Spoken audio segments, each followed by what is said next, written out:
நண்பர்களே, நாங்கள் பெரும்பாலும் தயிருடன் உப்பு சேர்த்து சாப்பிடுகிறோம். மேலும் இது சமூக ஊடகங்களில் சில நேரங்களில் தயிர் விஷம் என்று கூறப்படுகிறது. உப்புடன் சேர்த்து எடுத்தால் இதை பற்றி இன்று உங்களுக்கு சொல்கிறேன். தயிரில் உப்பு சேர்க்கலாமா அல்லது சேர்க்கக்கூடாதா?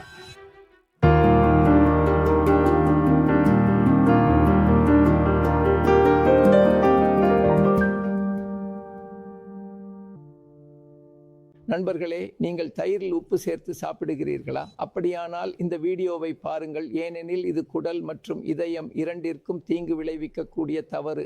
உப்பை நினைவில் கொள்ளுங்கள். இந்தியாவில் கோடிக்கணக்கான மக்கள் தினமும் தயிர் எடுத்துக்கொள்கிறார்கள். அதில் சில ரைத்தா, சில மோர் மற்றும் நேரடியாக உப்பு சேர்த்து சாப்பிடுகிறார்கள். இது சமூக ஊடகங்களில் பரவலாக பேசப்படுகிறது. இரண்டையும் சேர்த்து எடுத்தால் விஷம் என்று. இது உண்மையா அல்லது வெறும் ஒரு மித்யா? ஒரு முறை யோசிப்போம், தயிரின் நன்மைகள் என்னவென்று.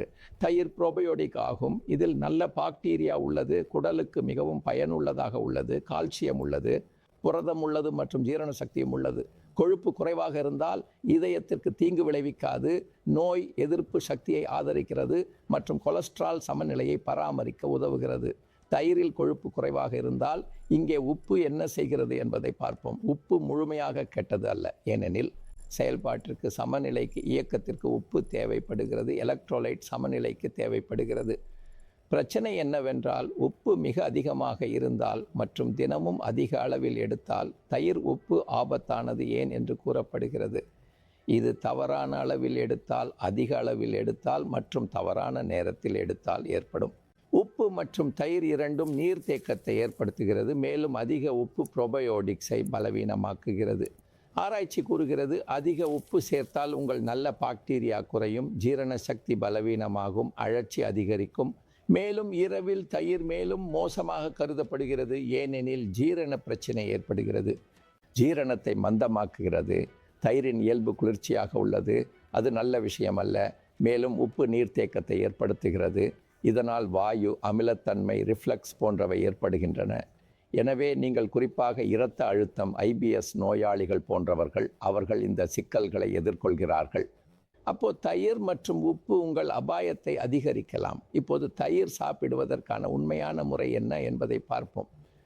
மிகவும் குறைவான உப்பு சேர்க்க வேண்டும். பகலில் சாப்பிடவும் இரவில் சாப்பிட வேண்டாம். தயிர் இரவில் சாப்பிடப்படுவதில்லை. சிறிய அளவில் கருப்பு உப்பு கொடுக்கலாம். வறுத்த ஜீரகம், கொத்தமல்லி போன்றவற்றை தயிரில் சேர்க்கலாம். மோர் செய்து குடிக்கலாம்.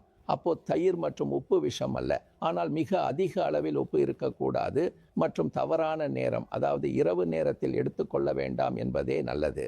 அப்போ நண்பர்களே, இந்த விஷயத்தை உங்களிடம் இன்று சொல்ல வேண்டும் என்று நினைத்தேன். பலர் தயிரில் மிக அதிக உப்பு சேர்க்கிறார்கள் மற்றும் இரவில் சாப்பிடுகிறார்கள்.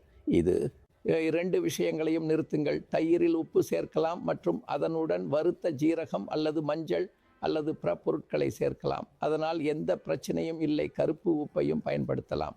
கொஞ்சம் நண்பர்களே, என் பெயர் டாக்டர் விமல் சாஜர். எனக்கு தெரியும், ஹார்ட் நோயாளிகளுக்கு அறுவை சிகிச்சை இல்லாமல், பிளாஸ்டிக் இல்லாமல் நாங்கள் அவர்களுக்கு என்ன சாப்பிட வேண்டும், எப்படி சாப்பிட வேண்டும் மற்றும் எப்படி இருக்க வேண்டும் என்று ஆலோசனை வழங்குகிறோம்.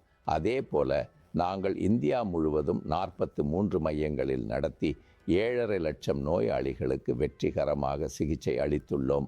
எனவே நீங்கள் ஹார்ட் நோயாளிகளை அறிந்தால், அவர்களுடன் தொடர்பில் இருந்தால், அவர்களுக்கு எங்கள் வீடியோக்களை பார்க்க சொல்லுங்கள். எங்கள் சேனலை சப்ஸ்கிரைப் செய்யுங்கள் மற்றும் கண்டிப்பாக கருத்து தெரிவியுங்கள். நன்றி.